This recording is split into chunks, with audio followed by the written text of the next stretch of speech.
Now at 7, could your electricity bill go way up? The big decision that will affect what you pay and why utility companies want customers to foot the bill. Hi, Betsy. Hi there, Jimmy. It's a beautiful evening in northern Ohio, but big changes are brewing. The rain moves in tomorrow. The cold air arrives by the weekend. See you at school? Yeah, see ya. Bye. Hey, Daddy. Movies for days. What makes this year's film festival the biggest and the best yet, and some movies you won't want to miss. Plus, modern day teddy bear, how a local student is using her tech skills to create a stuffed animal that can send hugs around the world. From the station that sees the possible, this is Channel 3 News, brought to you by the Calvetta Brothers Floor Show. It's time to fall in love again with your home. And now, Channel 3 News at 7.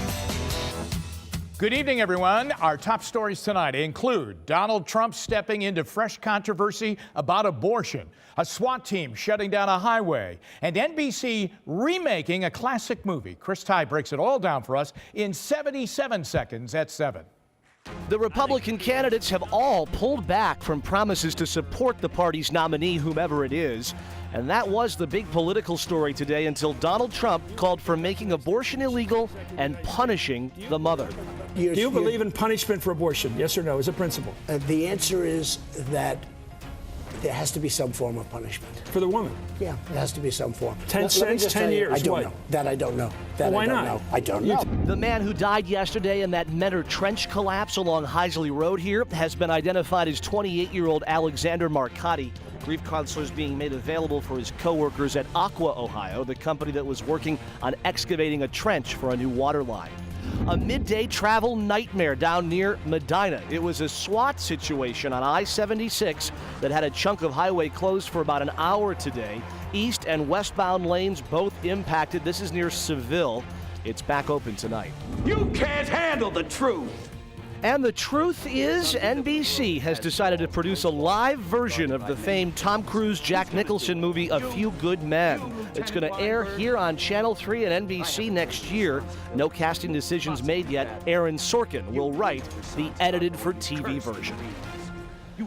Back to our top story, Donald Trump tonight, Jimmy. John Kasich tonight, our governor, saying that these comments are inappropriate. He said there should be no punishment for the woman in this case. And one other note, this is breaking today from the New York Times. A lot of big blue chip companies like Walmart and Coke and Google are holding back putting money into this convention because they think Donald Trump is too much of a third-rail candidate. All right, let's recap his week, okay? Yeah. His week goes like this. His campaign manager is charged with battery, okay? He gets into it with the Wisconsin governor. He gets into it with Wisconsin conservative talk show hosts. And now this. Is this the first sign that it really might be coming apart? I don't think we've seen any poll numbers to validate that, No. but you have a series of storylines that can be damaging. He has been incredibly Teflon thus far. The next poll numbers expected out Sunday. We'll get an idea then. Okay. Thanks, Chris. Yeah. This is the election year for angry voters, and a group that wants to reduce the pay and power of Ohio lawmakers thinks it's the perfect time to get an issue on the ballot this fall. Senior political correspondent Tom Barris is here with details of the plan from the group called Ethics First. Hi, Tom. Hi, Jimmy. Well, in a year where outraged voters want change and they want their office holders to listen to them, this is a proposal that might be very, very popular if it makes the ballot, but that's still a big if. The handful of activists behind Ethics First does not think much of Ohio's lawmakers in either party.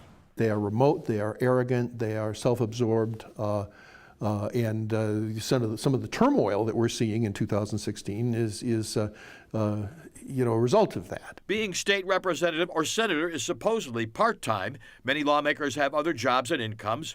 Base pay $60,584. Ethics First wants pay to equal the median income of all Ohio families, not quite $50,000. But the point is not to cut their pay. The point is to make their pay related to what happens out here to those of us in Ohio. So if we're doing well, their pay will go up. If we're not, their pay will go down. The group wants to ban lawmakers from exempting themselves from laws. Example, they don't pay Columbus income tax. It would make them wait 2 years before becoming paid lobbyists and would require legislative documents, including electronic, to be saved and accessible.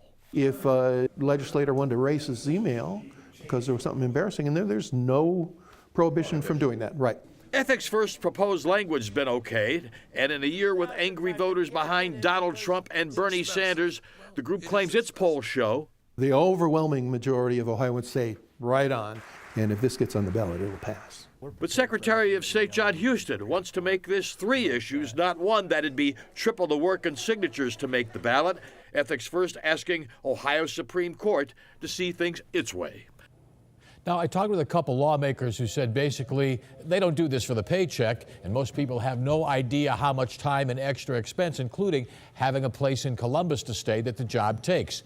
They say passage of this would be another deterrent for quality candidates to run for office. All right, so tell me this, Tom, and tell us this. In the roll call of states, how do our lawmakers, how does their pay fit in that scale? Well, they are number 6, and if I can remember them all, they're behind California, New York, Illinois, Pennsylvania, and Michigan. Highest pay, $97,000 for California. Lowest, $7,200 in Texas. You are convention ready, my friend. Thank you very much. All right. A big decision tomorrow could affect how much you pay for electricity. State regulators are deciding whether customers should pay more to fix old power plants. Channel 3's Andrew Horansky explains just how big of a dent it could make in your utility bill. $58 for a pizza? Car broke down on the way over. Need you to help pay for the repairs. For months, these catchy ads have been driving home a point. They want a handout, and they want you to hand it to them. They are Akron's First Energy and AEP of Columbus. That so-called handout, more than $5 billion over the next 8 years to make improvements. Critics argue the companies could afford it themselves, while the companies argue they can't, blaming low energy prices. The rate hike, they claim, will save jobs and stabilize prices, all while improving local infrastructure. It's going to protect Ohio jobs, and it's going to ensure that we can provide reliable electricity for our customers. Regulators vote tomorrow, and though some estimates place the increase at about $100 a year over the next 8 years, First Energy puts it much lower, at about $3 a month, and even lower than that, they say, if energy prices go up. Andrew Horansky, Channel 3 News. We are seeing the possible on the silver screen. The 40th Cleveland International Film Festival kicks off right now. Channel 3's Hillary Golson is live at Tower City with a look at what makes this year's festival special. Hi, Hillary. Hi there, Jimmy. Yeah, this is really important. 40 decades the Cleveland International Film Festival has been going on. And this year, organizers tell me they have films represented from all 7 continents. Now, we don't always get Antarctica, but guess what, Jimmy? This year, we have a film represented from Antarctica. So much is going on, and this is really just the beginning. And what organizers say is when they look back 40 years ago, many people thought it was impossible, that Cleveland couldn't do something, and that the film festival couldn't grow into what it has. 8 people all see the same film at the Cleveland International Film Festival. This year's festival is bigger and better than ever, with over 192 features and over 213 short films. There's something for everyone. The 40th anniversary bringing excitement, documentaries, comedies, short films. The momentous occasion beginning with the film Good Old Boy at tonight's opening gala. See you at school? Yeah, see ya. Bye. Having immigrated from India, 10-year-old Smith's family has super big plans for him. He's going to pursue the American dream. Does it work out? Skateboarders come in, they scuff up the whole floor. The 4th is directed by an Ohio native, Andre Highland, originally from Cincinnati, bringing us the story of Jamie, whose afternoon should be easy. He needs to pick up the lighter fluid he left behind at the store and then make it back for a cookout. But it's a long way back. This 4th of July cookout goes terribly wrong. The wealth of films seen 3 times before they're entered adds to a year, culminating in 4 decades of growth for the Cleveland International Film Festival. There are very few film festivals in this country that have attendance that tops 100,000. The Sundance Film Festival, that's an amazing festival in Utah. It's a market festival, lots of lots of celebrities, but their attendance was around 50,000. So it shows how much Clevelanders love film. Coming up at 11, you are going to want to watch and grab your popcorn because we have some really great stuff. Good Old Boy premiering actually right now here at the gala. We're going to have interviews with two of the people who acted in that film. So that's going to be pretty fantastic, and also give you some wider perspective on what this means for Cleveland, considering we've had 4 decades of, I think, Jimmy, fair to say, success. We're live here in Cleveland. I'm Hillary Golston, Channel 3 News. All right, absolutely, Hillary. Thank you very much. When we come back, you can soon hug your loved ones from thousands of miles away. How a local student's high-tech invention is taking teddy bears to the next level. Plus, it's a spa for animals, the unusual pampering session that is attracting customers of all ages. Right after the break. Welcome back. Necessity is the mother of invention, they say. So when a local college student needed a hug, she invented a teddy bear that could give her one. It's way more high-tech than that, though, than your average stuffed animal. Joining me tonight to explain how it works is Zyla Foxland, who's a student at Case Western Reserve University. Welcome, and tell us about Parahug. So Parahug makes Wi-Fi-enabled pairable teddy bears that let you hug your loved ones from thousands of miles away. And how does that work? So say I give my bear a hug, a suite of fabric sensors picks up on the hug and transmits it as a Wi-Fi message to the other bear, which then gently vibrates out your hug in real time so you can feel your hugged ones hugging you. How did you come up with this? It was actually when my boyfriend graduated and moved to Austin, Texas. Oh, there it is. Yeah, Okay, I know. Yeah, The truth all right. comes out. So there's a real life story behind Parahug. Right. Yeah. And I started working on the project for fun and quickly realized how much impact it could have on families that have to get separated, and especially kids between 2 and 7. It's really critical that they maintain a strong physical relationship with their parents. Yeah, and there are a lot of parents that maybe take them out of town a great deal of time, right? Exactly. We are a traveling society now. All right, you won the Reader's Choice Award at the South by Southwest Tech Fest. Yes. Congratulations. Now Thank tell us you, about thank that. You. Yeah, and you're only a sophomore at Case Western, right? Yes. All yes. right, okay. It was an absolute honor to even get invited to South by Southwest, and then to get invited to TechCo and IBM's event, and then to win the Reader's Choice Award. It was all just, it's really nice to validate how much work you put into something. And like a lot of times people don't realize how much of your soul you have to dump into a startup. I can't imagine, but I can only imagine that you did. So where are you going to take this? Is this going to get bigger? Can it get bigger, or have you done what you need to do? Yeah, so actually our goal is to launch a Kickstarter either at the end of the summer or early next year, and just get the product out there. I think right now they're not on the market yet, but the goal is to get there as soon as possible, and we're going to do that through crowdfunding. So have you gotten reaction from this? Yes. Oh my God, demoing is my favorite thing because especially we launched at the Consumer Electronics Show in Vegas this year. And you get business people walk up to us, and as soon as they try the product, the business persona disappears and their parent steps in. And it's suddenly like, oh my God, my daughter at home would love this. I'm constantly traveling, or I grew up in a military family. I wish that I'd had a way to hug my parent when they were always abroad. Yeah. And then as they're walking away, you see them try to get back into their business persona, which I think is, I love bringing out the emotional side in technology. So real quickly, once again, you hug yours. Yes. And if I have one, I can feel the hug no matter where I am. Yes.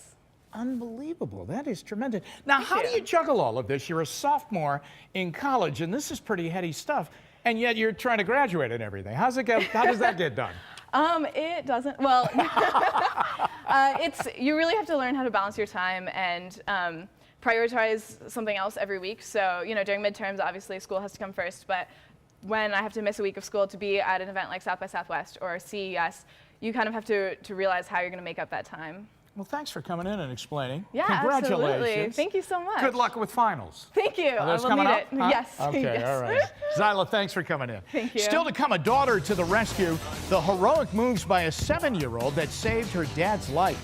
And after a beautiful day, and it was beautiful, we're looking at a lot of rain and cooler temps, and Betsy shows us when they will move in when we come back. A popular spa is attracting people despite the fact that it smells like a zoo. The Indiana Spa Day isn't about your own relaxation, it's about pampering 3 elephants. And people will travel for hours to bathe and feed them. The owner rescued the female African elephants whose mothers were poached. Oh. He hopes the experience sparks a love for the animals. The pachyderms have 10 acres to roam, but they love warmth and go south to Florida, like a lot of you out there, for the winters. I said that "Are you mad that I called the 911?" And then she said, "No, I am not mad. I'm very proud of you." Well, I'm proud of you too. Jenna Valoria's parents have reason to be proud. She saved her dad's life. The 7-year-old knew something was wrong when she saw her dad on the floor of their apartment. So she remembered what her mom had told her in emergencies: you call 911. And her dad had had a diabetic seizure, and paramedics revived him with a glucose shot. What's old is new again, at least in the beer world. The brewery behind Pabst Blue Ribbon is re-releasing Old Tankard Ale. It was one of the most popular beers back in the 30s, 40s, and 50s. The look has changed a little bit, but Pabst decided to use the old recipe again today. They shared it with us so we could try this old-fashioned beer. Betsy and I normally have a few beers during the show, so this is a different one. That we have Beers here, and cocktails. that we have here tonight. You gonna pop one open? I'll let you do that. I'm gonna go do my job first, and then. Well, anyway, I go can ahead. Yeah. Come on back. But yeah, there it is. There you go. Old Tankard Ale. Tasty? It is. It's very good. Yeah. Refreshing. Yeah, that's right. They used to do beer ads on baseball games live. Really? Yeah, the announcers would do it. Wow. It used to make for an interesting 7th-inning stretch. Easy for him to say. Let's take a look at what's going on as far as the forecast goes tonight. Temperatures in the 50s. It's going to be a warm one, and believe it or not, we will quickly warm into the 60s through the morning. Windy conditions around, periods of rain likely. Now, so far the radar is showing up dry, but we are starting to see some of the rain showers out to the west of us, and these will be moving our way as we go through the latter part of tonight. A few rumbles in those showers, but not expecting any big thundery weather for us tonight. Can't help but notice this next big slug of moisture. This is what's coming our way for Thursday. We will have rain in the morning. We'll get a break most likely in the afternoon, and then later tomorrow night we have a chance to get some storms in here, and that is because we have a big shift that will be happening. You can see the rain and the storms are moving from south to north, while all of this rain and the snow showers are moving from north to south. That is the pattern shift that is setting up, and that will be bringing us some big shifts in the forecast. For tomorrow morning, we will have a dry start early, but then the rain shower is going to be catching up to us. It's going to be a windy day as well. Noontime temperatures right around 60 degrees. This rain coming down, but the wind is also going to be a very big factor, and especially peaking. It looks like it should be peaking during the middle part of the day as those rain showers come in. Sustained winds 20 to 30, but look at these gusts out of the south, 40+ miles per hour. That's going to be a little difficult, especially on those east-west bridges, the Valley View Bridge, also the Inner Belt Bridge. That's going to be kind of problematic. By the mid-afternoon, though, we'll see that rain clearing out. If we get some peaks of sunshine, not only could we see 60s, but we could even see 70s in northern Ohio. Now, once you add that much heat to all of this going on, now you're going to bring a cold front into the area late evening into the overnight. We could have some thunderstorms that reached strong, possibly severe limits, and right now it looks like the biggest threats out of all of that would be very gusty winds. For tomorrow, periods of rain and windy through the morning. We'll continue to have windy conditions for much of the day. Showers tapering off as we head through the afternoon. Temperatures in the 60s, but you can't rule out the chance for those 70s as we go through the day tomorrow. Your Window Nation 7-day forecast does indeed have that big change coming in. We'll go back to the 50s and fall through the day Friday, and then 30s and 40s this weekend. Yes, snow chances are still in there. We could have some minor accumulations Saturday night and Sunday night. Minor meaning less than a couple of inches, but of course Monday's home opener looks a little chilly. Yes, it does. This is how the great Harry Carey got started. Harry Carey. You need to do sports like that, the whole thing. That's right, yeah. 5 days away. Can you have too much pitching? It seems like the Indians almost have too much pitching. When we come back. Here's what's coming up tonight on NBC. Brought to you by CarMax, the way car buying should be.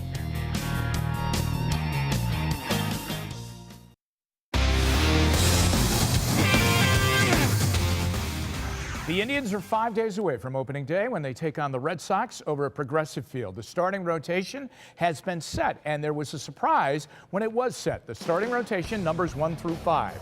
This is Trevor Bauer. He did not make the starting rotation, which is a real surprise, but it tells you how deep their rotation is. He'll begin the year in the bullpen. But Bauer was a fixture in the Indians' rotation last year and figured to be there this year. Cody Anderson gets the number 4 spot in the rotation. Josh Tomlin will be the 5th starter for the Indians. Cavs are off today after a bizarre night at the Q last night. LeBron James did not play, but it looked like he coached instead. LeBron was just inches behind his coach, Ty Lue, who is, by at least title, the head coach of the team. But look at LeBron. It was like he was coaching the team. It didn't go well. They blew leads of 20 and 19 points to the Rockets last night and lost. He's expected to play tomorrow night, and maybe coach too, when they take on the Brooklyn Nets. That game back at the Q, and the Cavs right now only lead over Toronto for the top spot in the East by 2.5 games.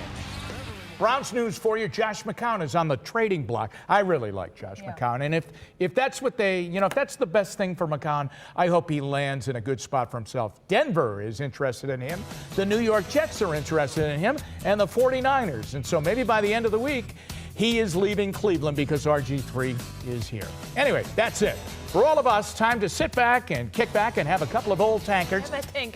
Entertainment Tonight's next. Sarah and Chris are back at 11. Maybe us. Maybe not. Have a good night. Thanks for watching Channel 3 News. Take Channel 3 News and weather with you wherever you go. Text WKYC to 25543 now to download our free apps.